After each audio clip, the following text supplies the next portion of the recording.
Dwi. Maaf ini mengganggu waktunya. Di sini teman saya adalah dalam rangka tugas mutu seksual. Di sini saya mendapatkan tugas untuk wawancara kepala sekolah dari lingkungan. Oke, silakan. Di sini ada beberapa pertanyaan mengenai bagaimana Pak Dwi sebagai kepala sekolah SD 2 ini dalam mengambil keputusan berdasarkan etika kebenaran, benar-benar dan benar salah. Nah, di sini ada 8 pertanyaan Pak Dwi. Mungkin saya mulai saja Pak Dwi. Silakan.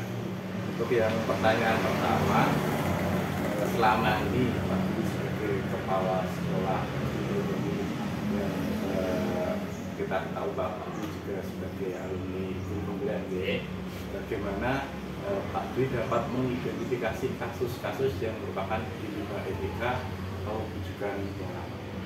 Yang pertama dalam menghadapi sebuah permasalahan atau kasus itu kita lihat dulu, oh kasus ini kira-kira nanti penyelesaiannya itu menghasilkan sesuatu yang benar atau salah, atau kan nanti mungkin ada solusi yang benar atau benar. Nah kalau seperti itu termasuknya nanti dilema etika ya. Nah kemudian juga kita lihat juga apakah kasus ini seperti apa melanggar hukum atau aturan itu. Nah kalau seperti itu nanti kalau dalam hal melanggar hukum kita nanti juga pakai hati dalam menyikapi kasus tersebut, karena jika berhubungan dengan siswa nanti akan berpengaruh juga untuk masa siswa.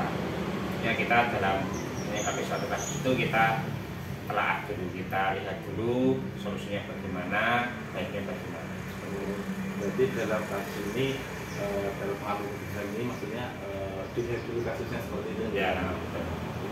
Untuk pertanyaan kedua Pak, selama ini bagaimana Bapak sebagai kepala sekolah menjalankan pengambilan keputusan di sekolah, terutama untuk kasus-kasus di mana ada dua kepentingan yang samar-samar atau sama-sama mengandung nilai kebencian.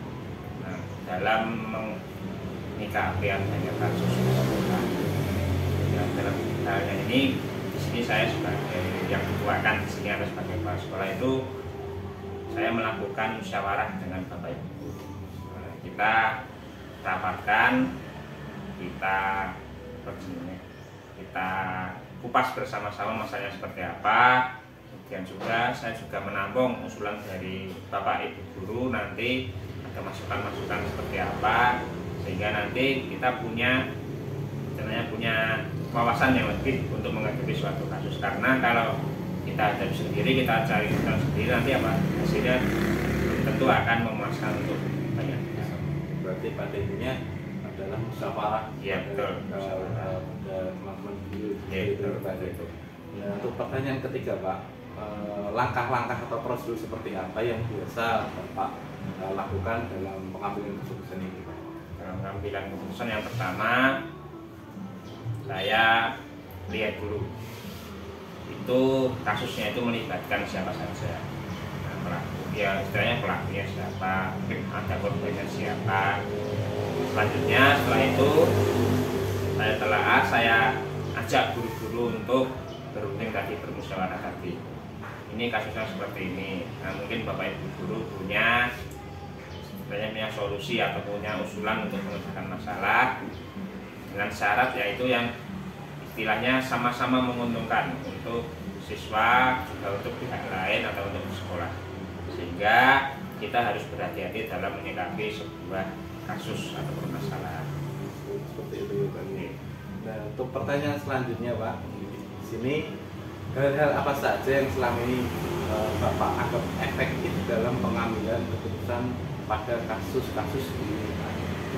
Yang saya anggap efektif yaitu adanya musyawarah, ya, karena ya, seperti yang kalau kita di warga negara Indonesia kan ada sila keempat, ada musyawarah. Nah, dalam musyawarah itu kita mengambil pengalaman dari Bapak Ibu guru, mungkin sudah pernah mengalami seperti ini atau mungkin punya pandangan yang lebih baik dari pandangan saya sendiri, sehingga kita lakukan musyawarah, kita cari jalan terbaik, baru kita istilahnya eksekusi. Diskusinya. Nah, seperti itu. Berarti tadi yang paling penting memang musyawarah tadi. Iya, karena sama. Karena mungkin sebagai keputusan kalau kita mengambil apa namanya keputusan sendiri, ya, itu juga mungkin ada yang pihak-pihak yang kita dipuaskan. Untuk selanjutnya Pak, di sini hal-hal apa saja yang selama ini merupakan tantangan Pak, dalam pengambilan keputusan. Tapi kan setiap pengambilan keputusan tidak mudah gitu Pak. Tantangannya apa saja?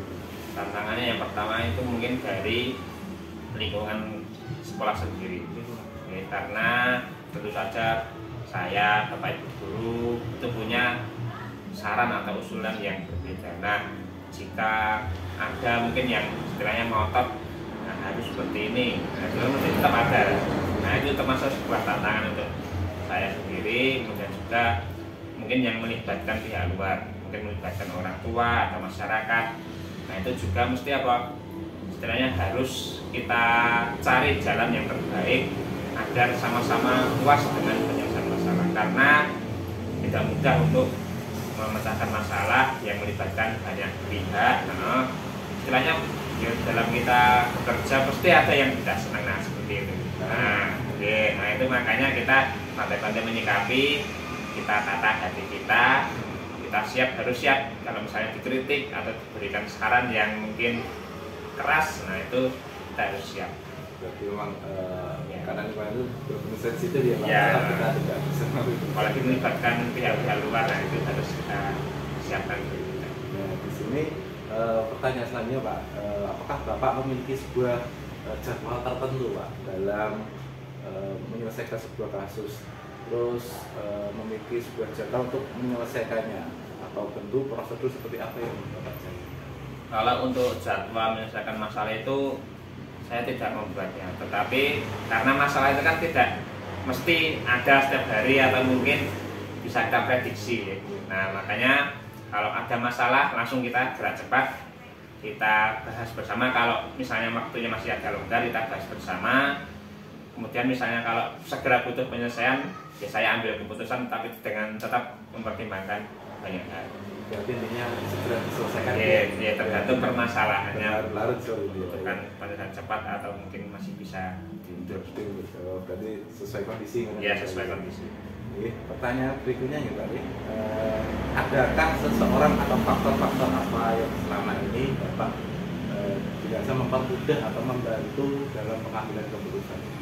Kalau seseorang itu mungkin ada rekan kepala sekolah yang lebih senior, itu bisa saya sharing-sharing, saya tanya-tanya, mungkin punya usulan saran. Bisa juga dengan Bapak Ibu guru yang kebetulan di sini kalau berdasarkan usia lah, lebih tua dari saya. Nah itu memiliki pertimbangan yang lebih matang daripada saya, mungkin seperti itu. Nah itu tadi orang-orang yang mendukung saya, dan faktor-faktor yang lain mungkin dari lingkungan sekitar juga. Lingkungannya di sini mendukung untuk belajar siswa, sehingga orang tuanya juga aktif di sini, sehingga siswa itu dipantau terus walaupun sudah di rumah belajar, itu orang tua dan guru tetap menjalin komunikasi. Nah itu juga sebuah keuntungan untuk kami. Jadi memang hubungan tentang pas sekolah tadi terus yang dituakan tadi Ya betul. Dalam ini pertanyaan terakhir ya Pak, dari semua hal yang telah disampaikan Bapak tadi, pembelajaran apa yang dapat Bapak petik dari pengalaman dalam mengambil keputusan di lima etika? Yang dapat saya petik yaitu jika kita mengambil keputusan itu sebisa mungkin kita tidak sikap otoriter atau sikap mengambil keputusan sendiri tanpa membutuhkan pertimbangan dari pihak lain, karena kita hidup dalam masyarakat, jelas kita membutuhkan pikiran, sumbangan pikiran dari lingkungan sekitar juga, sehingga kita bisa menyelesaikan masalah dengan istilahnya memberikan kepuasan untuk tidak hanya untuk siswa atau orang yang terlibat, tapi juga untuk lingkungannya, sehingga kita mengambil keputusan, kita pikirkan dengan baik Tapi intinya bermusyawarah. Berarti intinya terbuka Ya gitu. terbuka, tidak kita pendam sendiri. Gitu. Terima kasih luar biasa sekali pengalaman dari Bapak Abdi sebagai kepala sekolah kedua. Terima kasih Pak atas waktunya, semoga juga bermanfaat untuk saya dan kedepannya. Amin. Tugas sebagai guru juga, tapi mungkin sebagai guru pembelajaran. Amin. Terima kasih Pak. Oke, sama-sama. Pamit dulu Pak. Oke, moga-moga. Assalamualaikum Bu. Mengganggu waktunya sebentar Bu. Di sini saya bekerja adalah dalam rangka membuat tugas dari program calon ibu penggerak modul 3.1 yaitu tentang pengambilan keputusan. Dan di sini saya ditugaskan dengan mewawancarai beberapa kepala sekolah termasuk kepala sekolah di ini. Nanti saya akan bertanya tentang bagaimana ibu sebagai kepala sekolah SD ini mengambil keputusan. Karena ada beberapa pertanyaan di sini. Saya mulai dari pertanyaan pertama. Selama ini dulu sebagai kepala sekolah SD, bagaimana dapat mengidentifikasi kasus-kasus yang merupakan diri mereka dan juga merupakan kita ketahui kasus-kasus diri mereka dan juga itu berbeda bagaimana dimulai dalam mengidentifikasi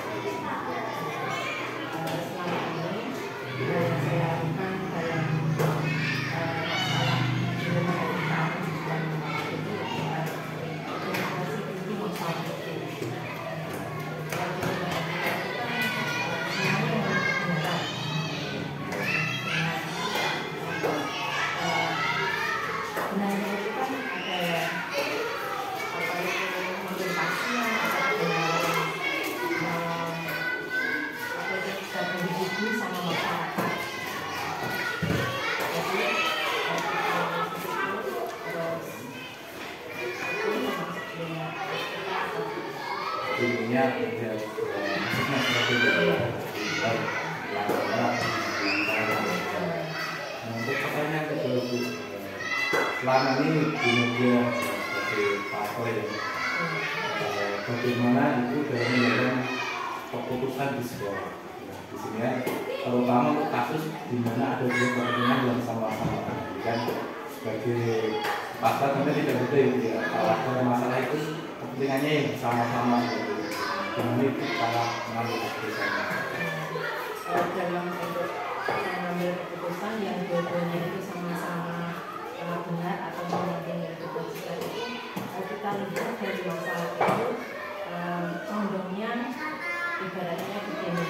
Nanti kalau keputusan yang saya ambil itu pihak kita lihat dulu sebelumnya kita lihat dulu pihak yang terkait terhadap masalah itu. Terus kita melakukan musyawarah untuk tentang masalah tersebut, terus kita ambil keputusan mana yang lebih penting dan harus kita apa itu maksudnya Jadi tadi jadi hubungan dalam melihat yang terkait musyawarah sama prioritas mana gitu. Untuk yang pertanyaan ketiga nih, pasti kan dalam mengambil keputusan itu ada langkah-langkah atau prosedur. Langkah-langkah prosedur yang seperti apa yang biasanya digunakan dalam mengambil keputusan?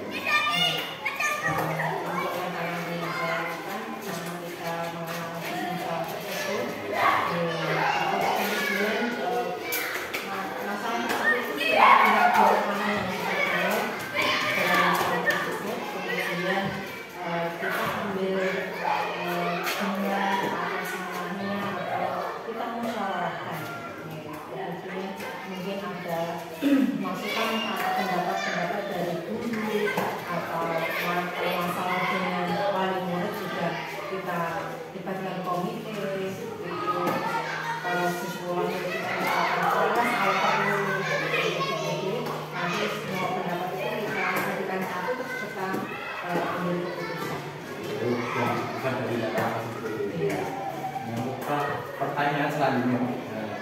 pastikan kalau kemudian itu dalam menangani kasus apa masalah-masalah kan yang dianggap kemudian paling efektif itu yang seperti apa?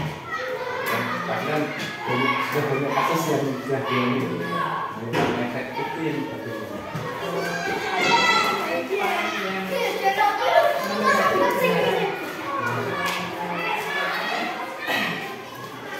Contoh kasus yang kemarin ya, seperti saya dan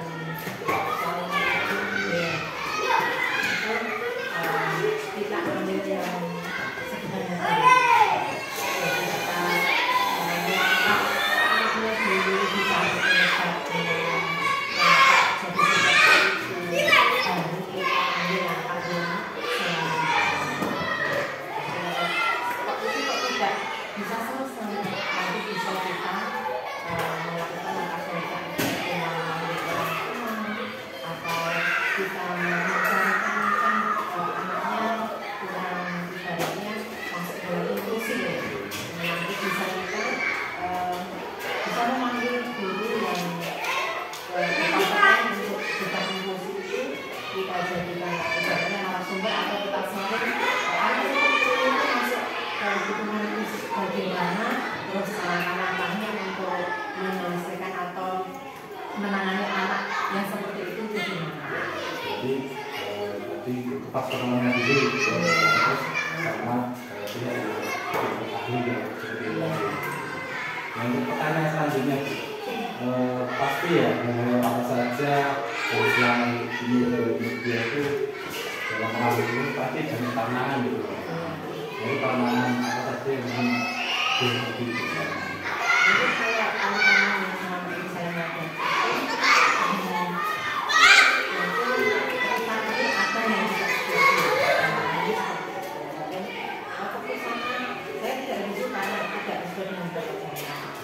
nah dari situ nanti kita bisa melakukan pendekatan kepada orang tersebut kita jelaskan bahwa keputusan ini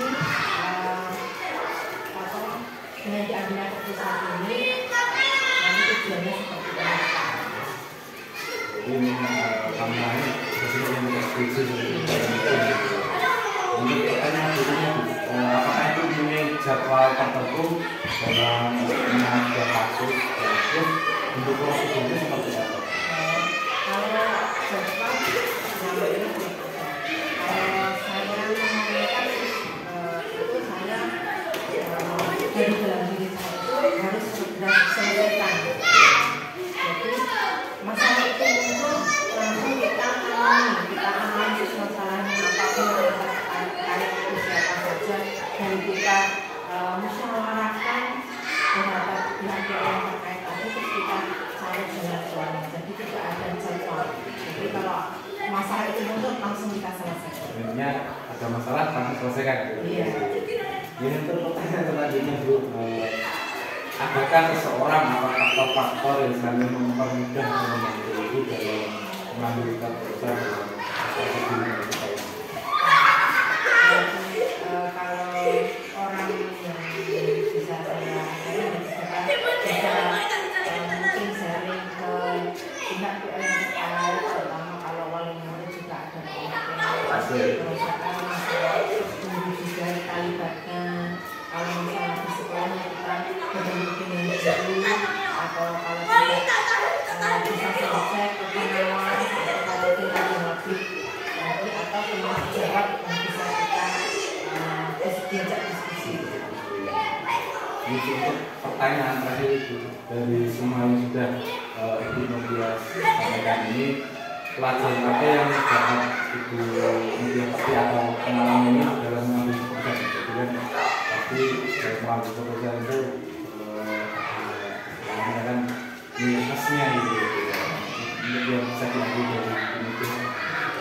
Kalau dalam pengambilan keputusan itu kalau saya itu lebih seperti kalau kita mengambil keputusan itu kita besoknya sudah musyawarahkan sendiri alangkah seperti ini bagaimana kita musyawarahkan nanti akibatnya bagaimana jadi kita kalau dulu sampai kita ambil keputusan.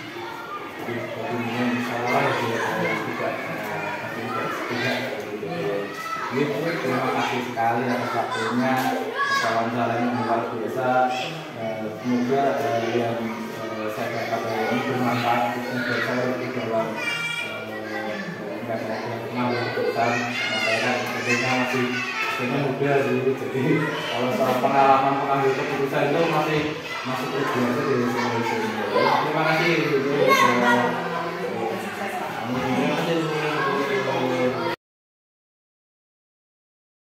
Tadi mohon maaf mengganggu waktunya lagi. Di sini saya di sini dalam rangka memenuhi tugas calon guru penggerak pagi tentang imunitas kontekstual dalam pengambilan keputusan kepala sekolah. Nah, di sini karena Pak Hadi sebagai kepala SDM 1 Juni Pak Hadi, di sini saya mau melakukan wawancara bagaimana Pak Hadi sebagai kepala sekolah dalam mengambil keputusan di SDM. Nah, di sini ada beberapa pertanyaan nih Pak Hadi. Saya mulai dari pertanyaan pertama. Menurut selama ini Pak Hadi sebagai kepala sekolah di 1, bagaimana dapat mengidentifikasi kasus-kasus yang merupakan atau dilema etika yang seperti yang tadi atau tujuan moral? Jadi membedakannya seperti apa Pak? Oke, ini setiap kasus tempat sekolahan pasti ada ya, pasti ada. Nah, kalau ada kasus-kasus seperti itu, langkah awalnya yaitu kita undang semua pihak, baik kalau menangkap murid ya murid, kalau otomatis dengan gurunya Pak ya, otomatis dengan gurunya. Dan nanti kita buat solusi yang jelas, kita jangan sampai merugikan salah satu. Jadi pihak sekolahan, pihak orang tua, pihak siswa bisa menerima, dan kita kan punya tujuan sekolah itu bisa menyelesaikan masalah tanpa masalah kan. Jadi semua pihak bisa menerima, kemudian tidak ada yang merasa dirugikan, dan tujuan kita semua kan untuk kebaikan siswa dan sekolah. Jadi pada intinya Pak Hadi mengobservasi semua Ya, dari Pak. ya. Jadi melihat Kita panggil semua, kita observasi, kita identifikasi, baru kita menyelesaikan masalah pokoknya. Untuk pertanyaan kedua Pak, selama ini Bapak sebagai kepala sekolah, bagaimana menjalankan pengambilan keputusan di sekolah, terutama kasus-kasus di mana ada dua kepentingan yang sama-sama? Mungkin kan ada dua kepentingan yang berbeda seperti itu Pak. Nah, itu bagaimana Pak? Nah, ini agak sulit ya. Jadi semua tidak ada yang merasa dirugikan kan. Dan semua bisa berjalan lancar. Nah, itu kan ya kita identifikasi dulu permasalahannya, kemudian kita untuk bareng-bareng. Yang penting kita merasa tidak ada yang dirugikan, kita rugikan kan. Intinya tidak ada yang dirugikan, tidak ada yang dirugikan ya. Dan tujuan kita semua kan baik. Apalagi di sekolah itu tujuan utama kita kan agar anak-anak pihak sekolah, pihak orang tua bisa berjalan bersama-sama dan nantinya ke arah yang lebih maju, lebih baik. Artinya pada intinya keputusan nanti tidak merugikan siapapun. Walaupun ada yang merasa dirugikan ya, tapi kita berusaha biar semua bisa menerima begitu. Jadi untuk pertanyaan yang ketiga tadi sebenarnya sudah Bapak sampaikan, tapi mungkin langkah-langkah seperti apa yang bisa Bapak lakukan dalam mengambil keputusan? Ya, langkah pertama itu kita undang semua pihak. Kita undang semua pihak, baik guru, kemudian terutama kan siswa dengan guru dulu. Tapi nanti kalau misalkan belum bisa terselesaikan, baru kita mengundang ke wali murid yang bermasalah. Nanti kita rembuk bareng-bareng, yang semuanya nanti bisa menerima dan bisa melaksanakan. Tentu saja kan biasanya anak itu kan juga apa ya, kita terutama anak itu kan ada yang overactive, Overacting gitu. acting itu kan yang agak sulit kan begitu. Orang tua juga ada yang terlalu vokal, merasa tidak ada yang merasa betul sendiri, terus tidak mau menerima kesalahan anak yang lain gitu kan. Nah, kita rembuk bareng-bareng. Berarti langkah pertama tadi mendatangkan pihak yang terkait seperti itu, baru dimusyawarahkan seperti itu. Kita musyawarahkan. Untuk pertanyaan berikutnya ya Pak, menurut Pak Haji, hal yang selama ini Bapak anggap efektif dalam pengambilan keputusan di bidang etika itu apa yang paling efektif selama ini? Yang jelas kita rembuk bareng-bareng. Musyawarah dari Musyawarah ya. Kita rembuk bareng-bareng, tapi kalau tidak kita kan sudah punya ya, gambaran-gambaran mana yang kita selesaikan. Jadi antara terutama dengan guru kan, kita dengan guru, bila perlu juga menggunakan dari komite ya, kita rembuk bareng-bareng. Yang jelas kita berusaha tidak ada merasa yang dirugikan.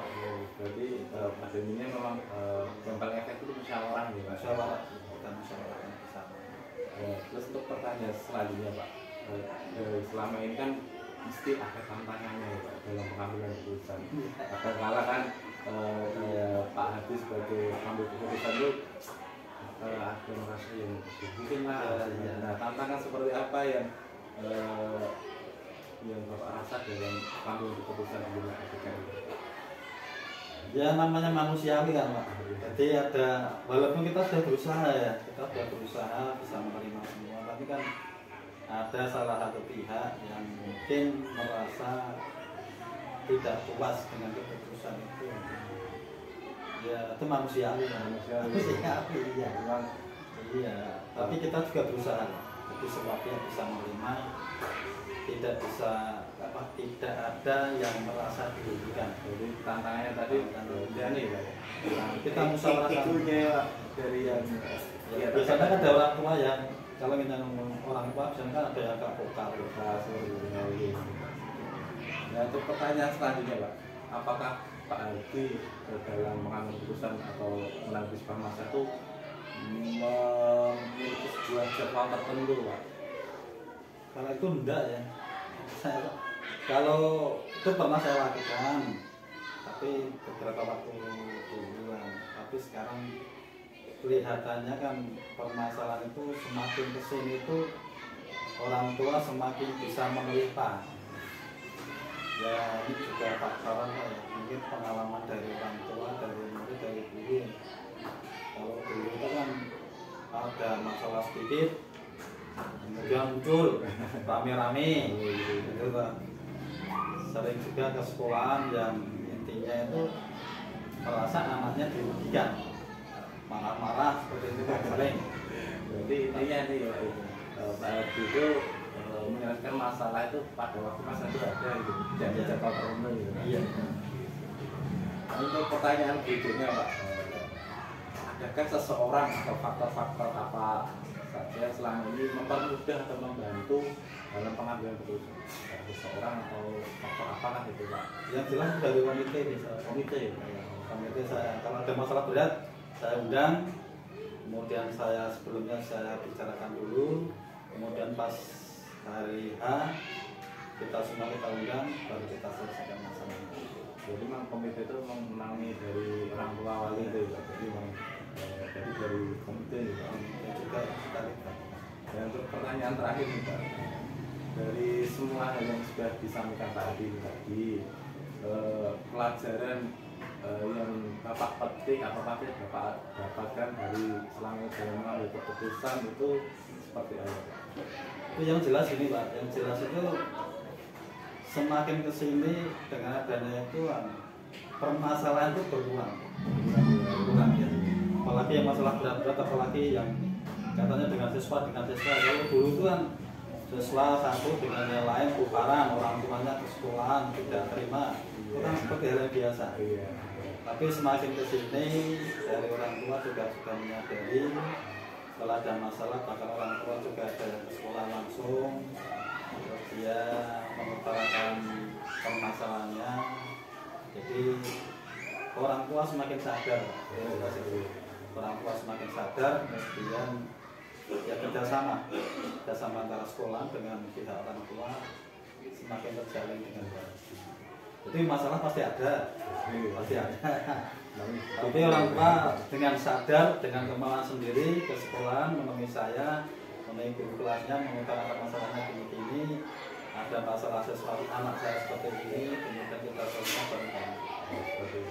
Ini tadi wawancara yang menjadi tugas saya Pak dari guru penggerak dalam materi pengambilan keputusan. Sangat menginspirasi sekali buat saya Pak, tentunya sebagai saya sebagai guru juga gitu, dan pengalaman kan dalam mengambil keputusan belum sematang yang senior seperti Bapak. Nah semoga wawancara ini bisa bermanfaat bagi saya dan nanti kedepannya bisa bermanfaat untuk dalam kaitannya sebagai pemimpin saya. Terima kasih Pak Budi atas Selamat